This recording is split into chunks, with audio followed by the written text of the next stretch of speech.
the newscast of the African diaspora. I'm your anchor, Ochanda, in for the weekend edition, daily bringing you the top stories from Africa and the Caribbean. Let's take a look at today's news on Saturday, June 17th, 2023. We go to Russia, where African leaders have met with Vladimir Putin. Russian President Vladimir Putin on Saturday met with a group of leaders from African countries who traveled to Russia.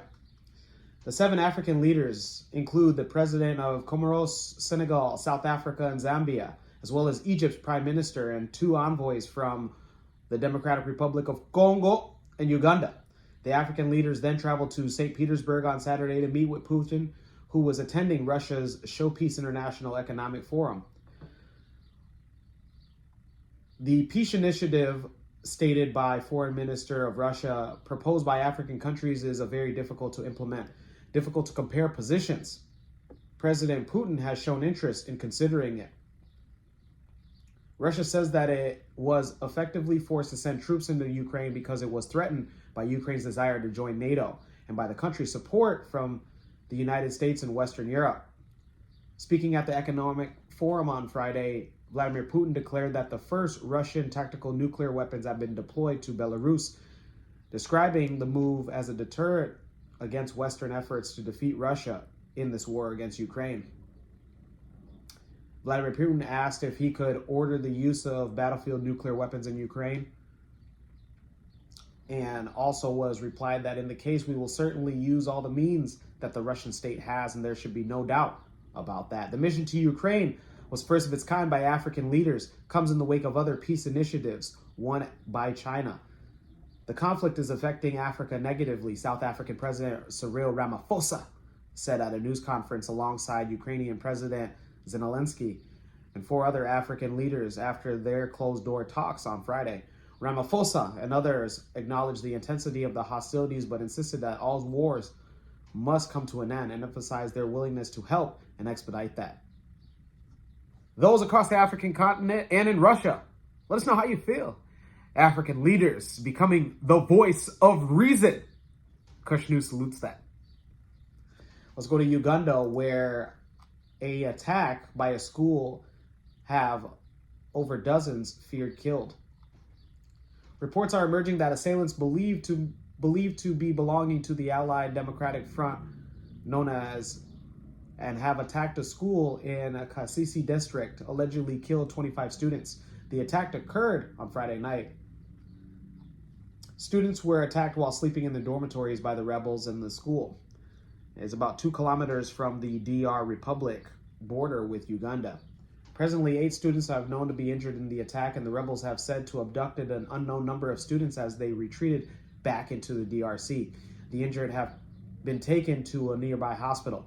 During the attack, a dorm is said to have been burnt, and the school food store was broken into and looted. The attack was confirmed by the Kasese resident district commissioner. Uganda's police spokesperson, Fred Enanga, says that police is on the ground to ascertain the number of dead and missing, as well as how the attack even occurred. He also further added that Ugandan Police Defense Forces is in pursuit of the group. Those in Uganda, let us know how you feel. Let us know if you had any loved ones that were involved. Let's stay in the Central or East African region, where Rwanda seeks to reintegrate genocide convicts. President Paul Kageme's government wants to free thousands of prisoners convicted from the 1994 Rwandan genocide. From the northern province of Rwanda is among the convicts waiting to be freed from prison after serving their term from the 1994 Rwandan genocide. In just 100 days, an estimated 1 million people were massacred from Rwanda's 1994 genocide.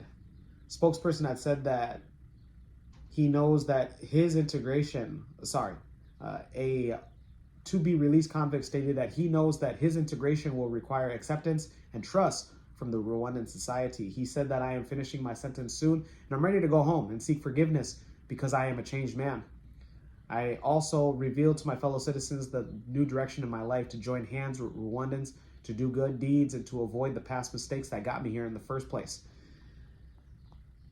That individuals among 20,000 genocide convicts receiving rehabilitation training developed by the Rwandan government. Genocide convicts who face between 20 and 30 years of jail terms are eligible into this rehabilitation plan.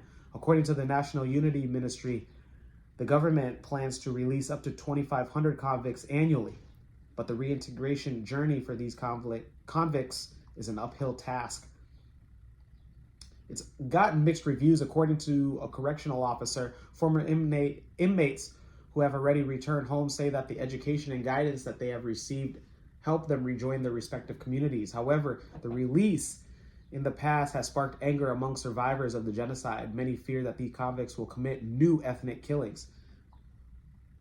One inmate has said after receiving a 30-year prison sentence has a different concern. He wonders how he will face the victims face to face. He says, I hope to meet the people who may have suffered the pain that I caused, and I'm not sure if they're even alive. The prison authorities plan to release that individual in about 2 years, but he's contemplating on how he has to face his neighbors who live just meters away from where he will be staying.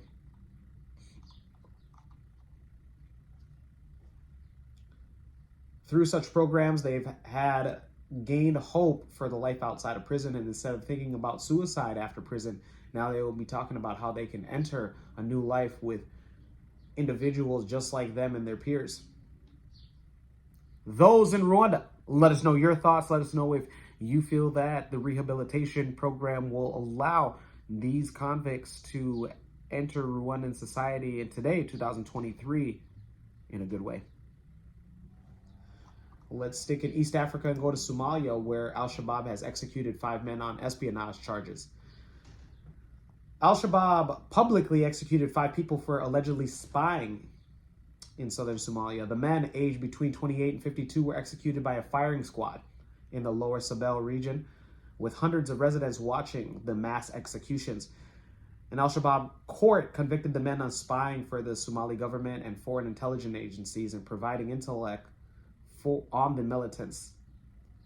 Those in Somalia, let us know if you feel that public executions are the way to go, and also if you feel that one day the government can come to an agreement with the radical group. Let's go to the Caribbean and end it there with Guyana to increase sugar production by the end of the year. The Guyana Sugar Corporation should produce about 60,000 tons of sugar by the end of this year, as the government continues to seek help to boost the industry. This was declared by Guyanese President Dr. Irfan Ali as he spoke on Friday. He said, it is my understanding that we should be ending the year at about 60,000 tons of sugar, and we're working towards to getting up 100,000 tons in the next year. Ramping up production is attributed to a new number of new developments, including reopening the Rose Hall Estate in Region 6 later this year. A new packaging plant is also stated to open this year as well. But President Ali also pointed out that one of the substantial challenges gripping the sugar industry is the cultivation of sugarcane. To remedy this, Guyana is engaging 3 foreign partners, India, Guatemala, and the Dominican Republic, with the aim of getting the scientific help it needs to determine the most suitable variety of sugarcane for planting locally.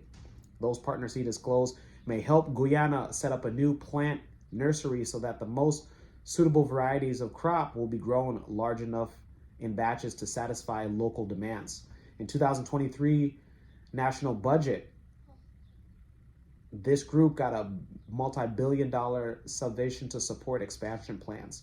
And the Irfan Ali-led government has made it clear that it will be investing heavily in sugar industry as part of its efforts to revive the sugar sector and make the industry a lucrative one. Those in Guyana, let us know your thoughts. Let us know on if you will be one of those individuals that will be in the labor production of the new sugar plant. Let's stay in the Caribbean and go to Grenada, where they're looking towards the African continent to boost tourism. Grenada is looking to the African continent as a new source market for tourism.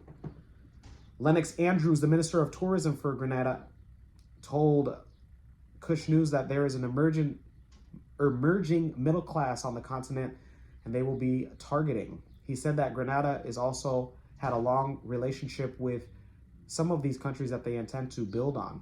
He said, as Grenadians, we took part in the liberation of South Africa, and we supported Nelson Mandela and the ANC, and we've always welcomed ANC supporters in Grenada.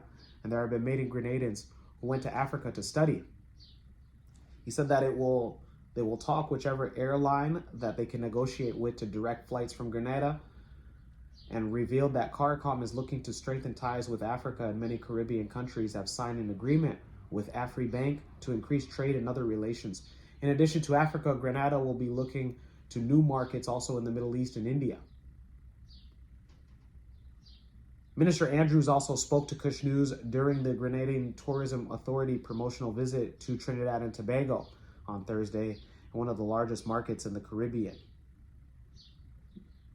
Andrews said that the aim is to get all Grenadians to value tourism and understand the importance of it to the economy in the country and have a sense of what's happening in the industry. He said, so this year we want to have a festival, a cassava festival. Everything cassava will be on sale: cassava bread, cake, porridge. And they have start to plan more cassava to ensure that we have sufficient enough for the festival. A similar festival will be organized for Curaçao, which is known for corn. Minister Andrews also identified the yachting industry as a key that will be targeted as part of the country's economic thrust, and it will create a lot of jobs on the island. Those in Grenada, let us know how you feel. And those in Africa, let us know how you guys feel that you guys are being targeted for tourism in this Caribbean nation. Also, to the tourism minister of Grenada, Mr. Andrews, Kush News, we'd like to go ahead and venture into Grenada. While we're there, you can let us know how exactly it's called, because we want to be correct, and we would want to hear it straight from the horse's mouth. With all due respect to you, Minister Andrews. When we come back, we will have today's African proverb of the day. Don't go anywhere.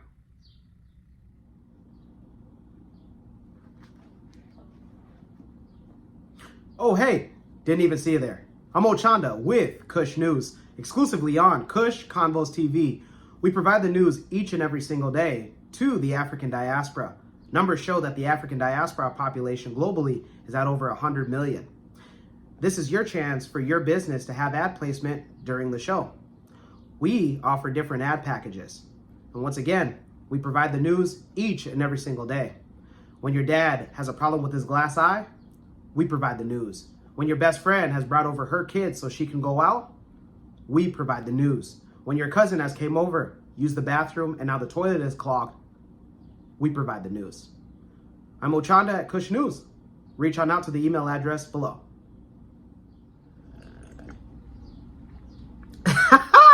What's going on? I'm MC Cadero, the #1 MC in the game.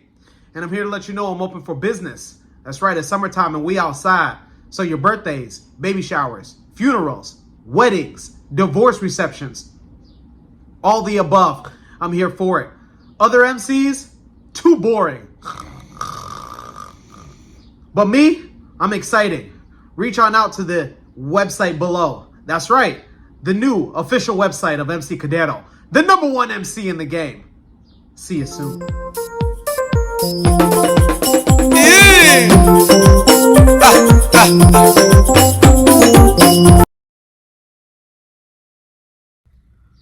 Welcome back. Let's take a look at today's African proverb of the day, and it comes to us from the Ashanti. Ghana must go. And it reads, you must act as if it's impossible to fail. Once again, you must act as if it is impossible to fail. Absolutely. Let me talk to you, young man. Whatever passion or interest that you have, you need to go hard at that. Go hard, whether that's being a mechanic, photographer, swim coach, whatever it is, go hard at that. Every second of every single day, you need to think of different ways on how you can maximize that thing that you have going for yourself. Every waking minute, don't stop. Keep going. Whenever you want to give up, keep going. Whenever you want to feel lazy, Keep going. Whenever the naysayers or doubters or all the voices in your head want you to just relax and take a day off or take a well-needed break, keep going. Keep going. Keep pushing forward. Keep your foot on the pedal. Do not stop. Let me know your interpretation of today's African proverb of the day, as well as your thoughts, views, questions, comments, and concerns on the top stories. Don't forget to like, subscribe, hit that notification bell for today and any other time that we upload material. For Kush News on Kush Convos TV, I'm Ochanda. We'll see you soon.